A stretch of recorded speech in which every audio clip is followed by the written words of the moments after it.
giving it a go, giving it your best shot, and then it just hasn't quite worked. Well, it hasn't worked at all. And then you say to yourself, wow, I thought that was going to happen. Either I had a gut feeling, it was intuitive, I had a premonition. Wow, I'm so glad that I didn't, waste money, or I didn't waste my time. So if you've ever had that happen, where you've tried something and it hasn't worked, maybe there's a different reason for that.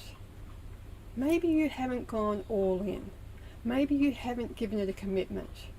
Because when you do that, when you commit to something, the universe actually opens up different doors for you because you're taking another path. It's like, we call it a why question, but it's a fork in the road, which is a why. So you have this fork in the road, because if you don't commit to things, the doors don't open, things don't work out.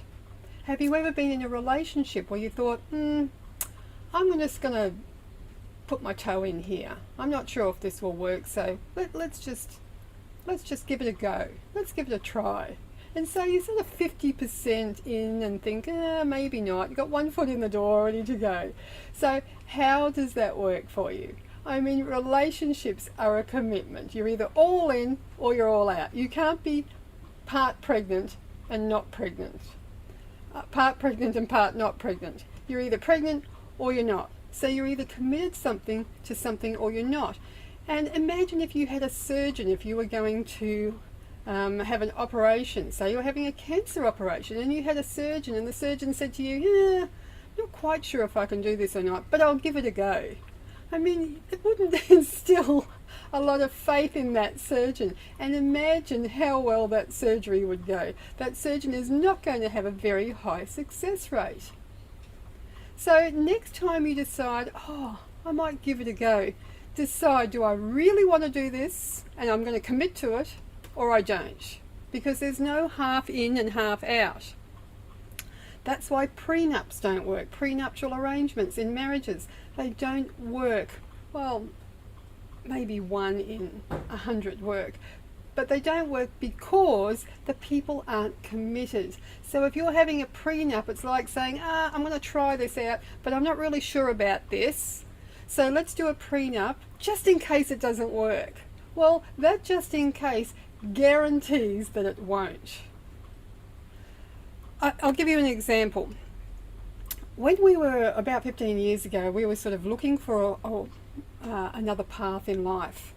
And so we weren't happy with the one we were on. We had 4 kids at home at the time, and we were sort of thinking, what are we going to do next? We're just in a bit of a quandary here. My husband Alan was working, but not in a job that he liked. I wasn't working at all. And he was looking in the newspaper, and there was a tiny little ad in this newspaper, and it said, chiropractic practice for sale. That's all it said. 2 lines in a tiny little ad. And he said, did you see this? And I said, yeah. And he said, I think I know whose this is. We'd been going to a chiropractor for many, many years and taking our kids, and he was such a gentle guy. We had to drive an hour to get there, but it was worth it. He said, I think this is Mel's practice. And I said, but we're not chiropractors. I said, we couldn't do this. And anyway, he didn't say anything more. And I let it pass, and a couple of hours went by, and I said, I'm going shopping, but I don't want to go to a big shopping centre today, just a little one. I just want to get what I need and get out again. And so it was a shopping centre we didn't go to very often. And as we walked in, sitting on the bench by himself in the middle of the shopping centre, was this guy, Mel. He's in his 80s, and he's sitting there on his own. And I said, oh, Mel. I was very surprised to see him, considering we were just talking about him. I said, did you put an ad in the paper? Is there an ad in the paper? And he said, yeah, Gail. He said, I did. He said, I said, oh yeah, Alan was looking at that. He said, you guys would be perfect.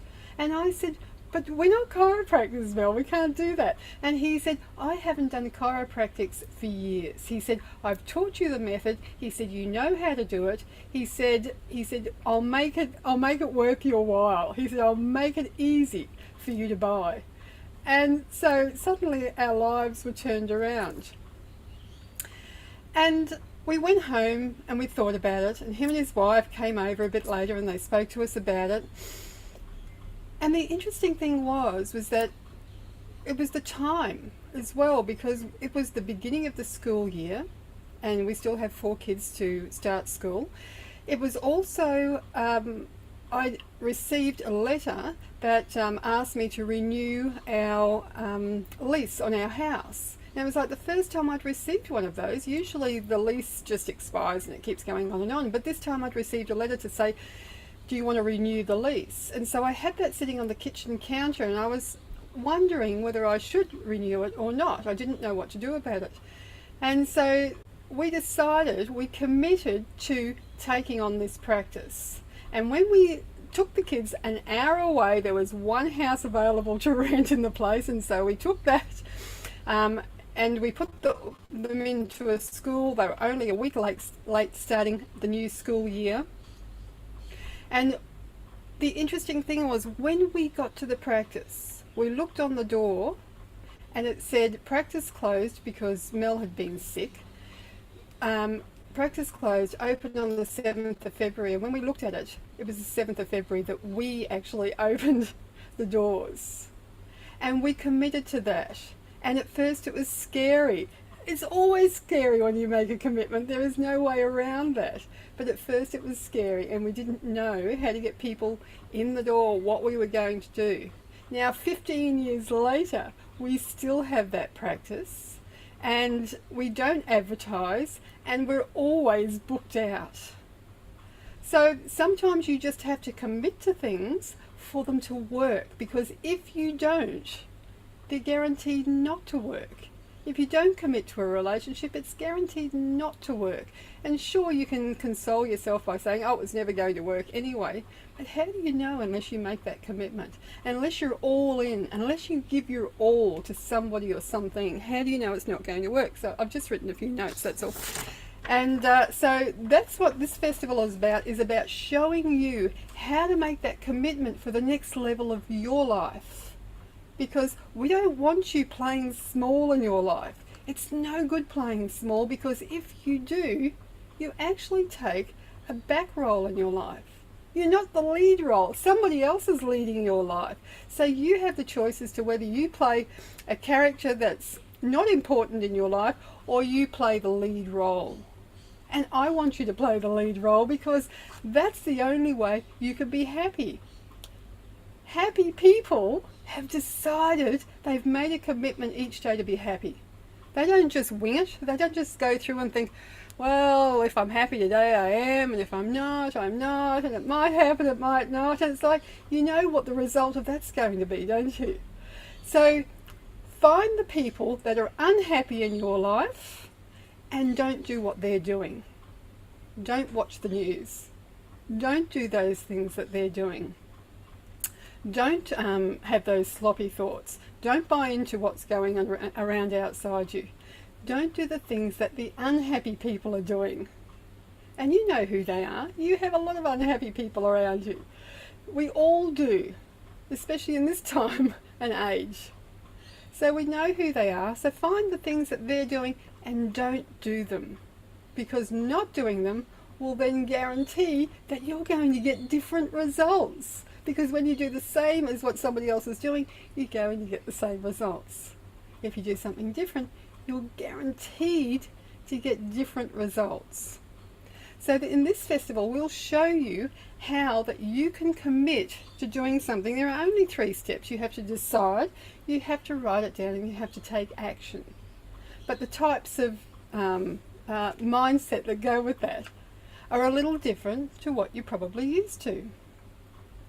So come with us on this journey. We're really excited about it. Invite some friends, because if you've got people that you know that are unhappy in their lives, that want to take their lives to the next level, we're not talking about up here, but to the next level, and begin to create a magical life for themselves, then invite them along. The more the merrier. We'll leave a link up the top there and you can use that to invite people along. It's just virtualmindbodyspiritfestival.com.